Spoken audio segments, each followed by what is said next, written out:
योगी doctor Shiv Kumar के channel पर समस्त प्रेमी भैया बहनों का हार्दिक अभिनंदन है।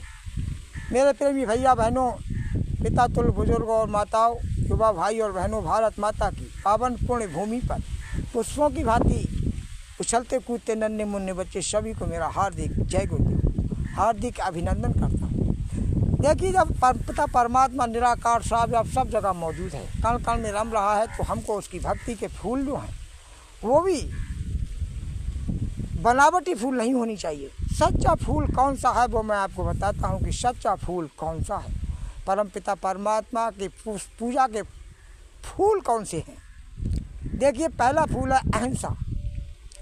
हम हिंसा ना करें, मन वचन कर्म से किसी प्राणी से बैर ना रखना और सबको मित्र की दृष्टि से देखें, वह पहला फूल है अहिंसा, परमो धर्म। दूसरा पुष्प है, देखिए प्रेमी भैया और बहनों, दूसरा पुष्प है इंद्रिया निग्रह। चंचल इंद्रियों को हम परमपिता परमात्मा के चरणों में अर्पण कर दें और कहें सब मन ये प्रभु का है, हमारा नहीं है। जो आदेश मिले प्रभु के चरणों में ध्यान लगाकर वही करना चाहिए। इंद्रिया निग्रह, इंद्रियों को अपने बस में रखना, ये दूसरा पुष्प है। तीसरा पुष्प है मेरे प्रेमी भैया और बहनों, अगर हम बड़े ही भक्तिमान है, हमारी इंद्रियां गड़बड़ हो गई, काम इंद्री गड़बड़ हो गई, तो सारा किया कराया हमारा चौपट हो जाता है। इसलिए तीसरा फूल है भूत दया। प्राणी मात्र के प्रति दया की भावना होनी चाहिए। मेरे प्रेमी भैया बहनों, अगर हमें दया ना हो तो हम किसी को काट डालें, मार डालें, तो हम नरकों में जाएंगे, हमको सज़ा मिलेगी, हम पापी हो जाएंगे। इसलिए हमको दया की भावना समस्त प्राणियों के प्रति होना चाहिए। चौथा पुष्प है क्षमा। चौथा पुष्प है क्षमा।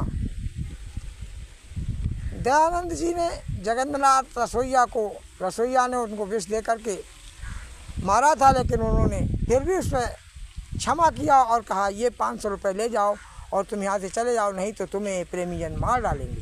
तो बात हमें क्षमावान भी बनना चाहिए। तो इस प्रकार से पूजा के पुष्पों को, हम लोकल पुष्पों को नहीं, तो वृक्ष पर लगे हैं पुष्प तो यही हैं कि हम इन पुष्पों को उनके हवाले उन्हीं को चढ़ाएं।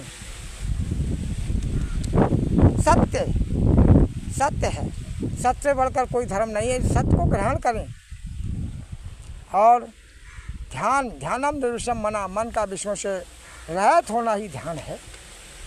कि हम प्रभु पर दया करके, प्रभु के चरणों में अर्पित करके, और हम इन पुष्पों को अपने पास रखें और हमेशा प्रभु के चरणों में अर्पित करते रहें। हम अंदर और बाहर की शुद्धि करें।